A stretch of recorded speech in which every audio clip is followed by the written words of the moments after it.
Very interesting topic. Mom mummy అనుకోండి దీన్ని. మమ్ అసలు ఏం చేస్తుంది మమ్? కడుపు మంట తగ్గిస్తుందా? ఎస్. మమ్ ఏం చేస్తుంది? కడుపు మంటను తగ్గిస్తుంది. అంటే కడుపులో బర్నింగ్ సెన్సేషన్ ఉంటే దాన్ని మమ్ముని యూస్ చేసి మనం తగ్గించుకోవచ్చు. ఇక్కడ మమ్ అమ్మే కదా స్టమక్ పెయిన్ వస్తే పిల్లలు తగ్గించేది. సో అక్కడ మమ్ అనేటువంటి ఒక చిన్న కాన్సెప్ట్ ద్వారా ఈ స్టమక్ బర్నింగ్ సెన్సేషన్ ఏ విధంగా తగ్గిస్తాం. ఇక్కడ గమనించాల్సింది ఏమంటే ఈ స్టమక్ బర్నింగ్ సెన్సేషన్ రెడ్యూస్ చేసేది అంటే న్యూట్రలైజ్ చేసేది ఎవరంటే mom. Is it yes? Is it right? Yes. So here ఆ స్టమక్ బర్నింగ్ సెన్సేషన్ తగ్గించేటప్పుడు దాన్ని న్యూట్రలైజేషన్ అంటారు. అక్కడ న్యూట్రలైజ్ చేసింది ఎవరు? మమ్మే. న్యూట్రలైజ్ చేసింది కూడా మమ్. అసలు ఎవరిని న్యూట్రలైజ్ చేయాలి? ఎవరిని న్యూట్రలైజ్ చేయాలంటే స్టొమక్లో గ్యాస్ట్రిక్ జ్యూస్ అనేది రిలీజ్ అవుతుంది. ఎస్, గ్యాస్ట్రిక్ జ్యూస్ అనేది రిలీజ్ అయినప్పుడు అది ఏం చేస్తుందంటే అది పర్టికులర్గా మనకు ఈ మన మీల్స్ తీసుకున్నప్పుడు దాన్ని డైజెస్ట్ చేయడానికి కావాల్సినటువంటి ఎంజైమ్ కాబట్టి హెచ్సిఎల్ అనేది క్యాజువల్గా ప్రొడ్యూస్ అవుతుంట. అంటే అది ప్రొడ్యూస్ అయ్యేది రెగ్యులర్గా నువ్వు రోజు ఏ టైంకి మీల్స్ తీసుకుంటే, ఏ టైంకి టిఫిన్ తీసుకుంటే ఆ టైంలో ఆ హెచ్సిఎల్ అనేది ప్రొడ్యూస్ అవ్వడం, దాంట్లోని బ్యాక్టీరియాని కానీ ఆ ఫుడ్ని డైజెస్ట్ చేయడం జరుగుతుంది. అయితే ఈ గ్యాస్ట్రిక్ జ్యూస్ అనేటువంటిది ప్రొడ్యూస్ అయినప్పుడు కొన్ని రోజులుగా మార్నింగ్ టైంలో నువ్వు టిఫిన్ తినడం లేదు. అప్పుడు నీకు రెగ్యులర్గా ఈ గ్యాస్ట్రిక్ జ్యూస్ ప్రొడ్యూస్ అవుతాంట.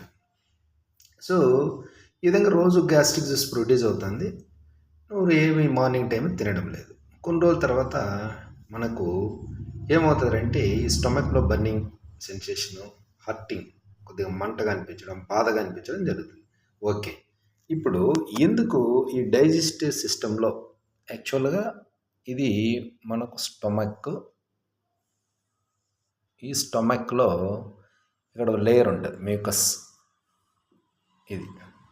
సో మనకి ఇక్కడ హెచ్సిఎల్ అనేటువంటి సీక్రెట్ అయిన తర్వాత, ప్రొడ్యూస్ అయిన తర్వాత హెచ్సిఎల్ ప్రొడక్షన్ జరుగుతుంది. హెచ్సిఎల్ ప్రొడక్షన్ జరిగిన తర్వాత నువ్వు ఏదో ఒక ఫుడ్ ఐటమ్ తీసుకోవాలి.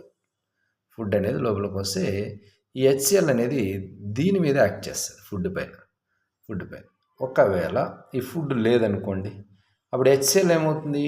నీ యొక్క మ్యూకస్ లేయర్ మీదనే ఎఫెక్ట్ చూపుతుంది. అప్పుడు మ్యూకస్ ఏమవుతుంది? డ్యామేజ్ అవుతుంది. డ్యామేజ్ అయినప్పుడు ఏం జరుగుతుంది? బర్నింగ్ సెన్సేషన్ వస్తుంది. సో ఈ కండిషన్ వచ్చినప్పుడు ఈ హెచ్సిఎల్ను దాని యొక్క పవర్ని న్యూట్రలైజ్ చేయాలి. హెచ్సిఎల్ని న్యూట్రలైజ్ చేయాలంటే ఏం చేయాలా?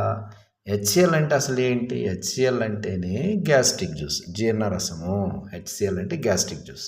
దీన్ని ఇది యాసిడ్ కాబట్టి ఈ యాసిడ్ అనేటువంటి దాన్ని, యాసిడ్ అనేది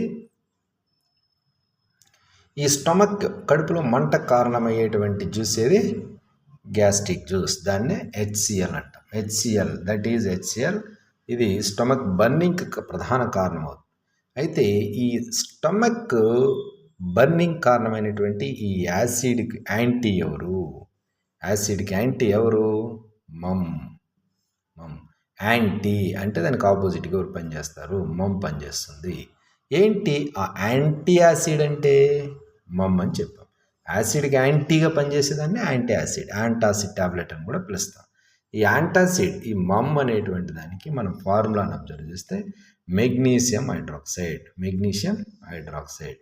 సో ఇక్కడ యాంటాసిడ్ అన్నా, యాంటీ యాసిడ్ అన్నా, మమ్ అన్నా, మిల్క్ ఆఫ్ మెగ్నీషియం అన్నా అంతా ఒకటే తీసుకోవాలి. మెగ్నీషియం హైడ్రాక్సైడ్ తీసుకోవాలి. ఈ మెగ్నీషియం హైడ్రాక్సైడ్ అనేది ఈ యాసిడ్కి విరుగుడుగా పనిచేస్తుంది. అంటే ది హెచ్సిఎల్కి యాంటీ ఎవరు? బేస్. హెచ్సిఎల్కు, యాసిడ్కు యాంటీ ఎవరు? బేస్ అని చెప్పాలి. కాబట్టి యాంటీ యాసిడ్ అంటే బేస్ నేమ్ చెప్పాలి. ఆ బేస్ ఎవరు? Milk of magnesia. Milk of మెగ్నీషియానే మమ్ అంటాం. Mom, that is formula magnesium hydroxide. ఇప్పుడు ఇక్కడ జరిగిన రియాక్షన్ ఏంది? న్యూట్రలైజేషన్ రియాక్షన్, తటస్థీకరణ చర్య. మన పొట్టలో ఏం రియాక్షన్ జరుగుతుంది? న్యూట్రలైజేషన్ రియాక్షన్ జరుగుతుంది. ఈ న్యూట్రలైజేషన్ రియాక్షన్నే మనము స్టమక్లో జరిగే న్యూట్రలైజేషన్ రియాక్షన్లో ఈ విధంగా మనము హెచ్సిఎల్ అనేది గ్యాస్ట్రిక్ జ్యూస్ ప్రొడ్యూస్ అవుతుంది మన పొట్టలో, యాసిడ్ అది, ఇది మెగ్నీషియం హైడ్రాక్సైడ్ అనేది బేస్. ఈ రెండు రియాక్ట్ అయినప్పుడు సాల్ట్ మెగ్నీషియం క్లోరైడ్ అనే సాల్ట్ ఫామ్ అవుతుంది. దాంతోపాటుగా వాటర్ అనేది ప్రొడ్యూస్ అవుతుంది. ఇది ఒక కెమికల్ రియాక్షన్ అనమాట. ఇది న్యూట్రలైజేషన్ కెమికల్ రియాక్షన్. ఈ న్యూట్రలైజేషన్ కెమికల్ రియాక్షన్ అనేటువంటిది మన స్టొమక్లో జరుగుతుంది. HCl మన పొట్టలో న్యాచురల్గా ప్రొడ్యూస్ అవుతుంది. మనము యాంటీ యాసిడ్ లేదా మిల్క్ ఆఫ్ మెగ్నీషియా అనేటువంటిది బేస్ని యూస్ చేస్తే మనకు మెగ్నీషియం క్లోరైడ్ అనేటువంటి సాల్ట్తో పాటుగా వాటర్ వస్తుంది. ఇక్కడ acid plus base gives rise to salt plus water. కాబట్టి ఈ స్టమక్ పెయిన్కి ప్రధాన కారణం ఏ యాసిడ్? Hydrochloric acid. దీనికి విరుగుడైంది మెడిసిన్ ఏంది? Magnesium hydroxide. దీన్ని ఏమంటారు? మిల్క్ ఆఫ్ మెగ్నీషియా అని కూడా పిలుస్తారు. మరి ఈ మిల్క్ ఆఫ్ మెగ్నీషియం హైడ్రాక్సైడ్ అనేది యాసిడ్తో రియాక్ట్ అయింది కాబట్టి సాల్ట్ అనేది ఫామ్ అయింది. కాబట్టి ఈ సాల్ట్లో మనము ఈ మెగ్నీషియం క్లోరైడ్ అనే సాల్ట్లో మనకు మెగ్నీషియం క్లోరైడ్ సాల్ట్ ఫామ్ అయినప్పుడు ఈ ఎన్ని మెగ్నీషియమ్స్ ఉండాలా, ఎన్ని క్లోరిన్స్ ఉండాలా, అసలు HCl ఒకటి తీసుకోవాలన్నా, 2 తీసుకోవాలన్నా, మెగ్నీషియం హైడ్రాక్సైడ్ ఫార్ములా MgOH టేకుంటైస్ ఎందుకు MgOH రాయకూడదు, ఇలాంటి వాటిని బ్యాలెన్స్ చేయడం కొద్దిగా పిల్లలు డిఫికల్ట్గా ఫేస్ చేస్తారు. కాబట్టి నెక్స్ట్ క్లాస్లో ఈజీ సింపుల్ ట్రిక్స్తో మనం ఏం చెప్తే పిల్లవాడు ఈక్వేషన్ని బ్యాలెన్స్ చేస్తాడు. ఇది ఇక్కడ మెయిన్ కాన్సెప్ట్. ఇది నెక్స్ట్ క్లాస్ దీని గురించి ఎక్స్ప్లెయిన్ చేస్తాను. ఇప్పుడు ఇది మీకు లైక్ అయితే లైక్ చేసి సబ్స్క్రైబ్ చేసుకుంటే ఇలాంటి వీడియోలు మీకు ఎన్నో తీసుకొస్తాం, మీ ముందుకు తీసుకొస్తాం. ఇది మమ్ ఏ విధంగా కడుపు మంటను తగ్గిస్తుంది, ఏ విధంగా కడుపు మంటను తగ్గిస్తుంది. లాస్ట్ సజెషన్ ఏంటంటే రెగ్యులర్గా మన ఈ స్టొమక్లో HCl అనేది ప్రొడ్యూస్ అవుతుంది.